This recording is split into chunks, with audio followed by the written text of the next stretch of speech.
اب سب سے بڑا جو مسئلہ آتا ہے ہم لوگ کے سامنے تقدیر کے ٹاپک پہ، وہ آتی ہے قرآن کی کچھ آیتیں، جس میں قرآن کی کچھ آیتوں کی وجہ سے لوگ سمجھتے ہیں کہ بھائی یہ تو فکس کر دیا اللہ پاک نے۔ یہ سب سے مشہور بات یہ ہے اس میں کہ اللہ پاک جس کو چاہتا ہے ہدایت دیتا ہے، جس کو چاہتا ہے گمراہ کرتا ہے۔ اب لوگ قرآن کی آیت کوٹ کر کے لاتے ہیں، پھر یہ بات کہی جاتی ہے کہ تم وہ چاہ ہی نہیں سکتے جو اللہ نہیں چاہے، تو تم کچھ کر ہی نہیں سکتے جو اللہ نہیں چاہے گا، تو تم یہ مت سمجھو کہ تم فری ہو، تمہیں چھوٹ ہے اپنے سے عمل کرنے کی، نہیں، تم وہی کرو گے جو اللہ چاہتا ہے۔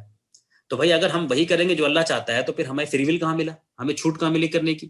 جب ہمیں چھوٹ نہیں ملی کرنے کی تو ہم برے کام کرنے کے لیے ذمہ دار کیوں ٹھہرائے جائیں گے؟ اور جب ہم برے کام کے ذمہ دار نہیں ہیں تو ہمیں جہنم میں سزا کیوں ملے گی؟ یہ تو بڑی انجسٹس والی بات ہو جائے گی۔ تو یہ سب اصل میں قرآن کی کچھ آیتوں کے غلط ترجمہ کی وجہ سے ہے۔ اگر ترجمہ صحیح کر لیں، تقدیر کو صحیح سے سمجھ لیں، تو یہ سارا مسئلہ حل ہے۔ مثال پہلے تو یہ دیکھ لیجئے کہ فنڈامنٹلی جو بالکل محکم آیت ہے قرآن کی، جو بالکل واضح طور پہ صاف صاف کیا بیان کرتی ہے، سورہ کہف کی آیت نمبر 29 میں اللہ پاک نے کہا کہ حق آ چکا ہے تمہارے رب کی طرف سے، فمن شاء فلیؤمن، اب تم میں سے جو بھی چاہے وہ اس پہ ایمان لائے اور جو بھی چاہے انکار کرے اس کا۔ تو اللہ پاک نے یہ بات بہت کلیئر کٹ کر دیا کہ دیکھو حق تو آ چکا ہے، حق بات تم تک آ چکی ہے، پہنچ چکی ہے، اب تم میں سے جو چاہے وہ انکار کرے، جو چاہے اس کو قبول کر لے۔ تو یہاں پہ اللہ پاک نے واضح کیا کہ یہ تمہیں فری ول ہے، فریڈم ہے تمہیں، کہ تم چاہو تو انکار کرو، چاہے تو ایکسیپٹ کرو، یہ تمہارے اوپر ہے۔ ایکسیپٹ کرو گے تو اس کا فائدہ ہوگا، انکار کرو گے تو اس کا نقصان ہوگا، وہ قانون بتا دیا اللہ پاک نے۔ اسی طرح سورہ یونس کی آیت نمبر 99 میں اللہ پاک نے بتایا کہ اگر اللہ پاک چاہتا اور اگر تیرا رب چاہتا تو جتنے بھی لوگ زمین میں ہیں سب کے سب ایمان والے ہوتے۔ اس آیت میں یہ کہا جا رہا ہے کہ اگر اللہ پاک چاہتا، اللہ کی یہ مشیت، یہ لا قانون ہوتا تو دنیا میں سارے کے سارے لوگ ایمان والے ہوتے۔ تو اللہ پاک کہہ رہا ہے تو پھر کیا تم لوگوں پر زبردستی کرو گے کہ وہ ایمان لے آئے؟ تو اللہ پاک خود کہہ رہا ہے انسانوں سے کہ تم کیا زبردستی کرو گے لوگوں کو ایمان میں لانے کے لیے کہ وہ ایمان والے ہو جائیں، وہ ماننے والے ہو جائیں؟ جب آپ یہ کہتے ہیں کہ نہیں آپ عمل کر ہی نہیں سکتے وہ جو اللہ پاک نہیں چاہتا، تو جب آپ کر ہی نہیں سکتے تو ایک طرح سے تو آپ تو فورسڈ ہو گئے کرنے کے لیے۔ اللہ پاک کہہ رہا ہے کہ اللہ پاک تو فورس نہیں کیا ہے۔ تو یہ دونوں آیتیں بہت کلیئر کٹ کہہ رہی ہیں کہ اللہ پاک نے انسانوں کو فریڈم دیا ہے، فری ول دیا ہے عمل کو کرنے کے لیے، اس کو زبردستی نہیں کیا ہے۔ ہاں انجام سے بتا دیا کہ انجام کیسا ہوگا۔ اور دیکھیے قرآن میں بہت ساری آیتیں ہیں جہاں میں نے مطلب سینکڑوں آیتیں آپ خود نکال سکتے ہیں جہاں پہ اللہ پاک نے بتایا کہ انسان کے پاس یہ چوائس ہے کہ انسان کیا کرے، یہ کرے۔ مثال کے طور پہ یہ سورہ نمبر 53 کی آیت نمبر 29 سے 31 ہے، پھر تم اس کی پرواہ نہ کرو جس نے ہماری یاد سے منہ پھیر لیا۔ اب اللہ پاک ایسے لوگوں کی بات کر رہا ہے جو اللہ کی یاد سے منہ پھیر لیا۔ اس کا مطلب اس آدمی کے اندر فری ول تھا تبھی تو اس نے منہ پھیر لیا نا، ورنہ اللہ پاک خود چاہے گا کیا کہ میرے یاد سے انسان منہ پھیر لے؟ اللہ پاک تو ہدایت دیتا ہے، اللہ پاک تو لوگوں کو اندھیرے سے اجالے کی طرف لاتا ہے، تو اللہ پاک ایسا تھوڑی کرے گا کہ لوگوں کو اپنی یاد سے منہ پھیرا دے گا۔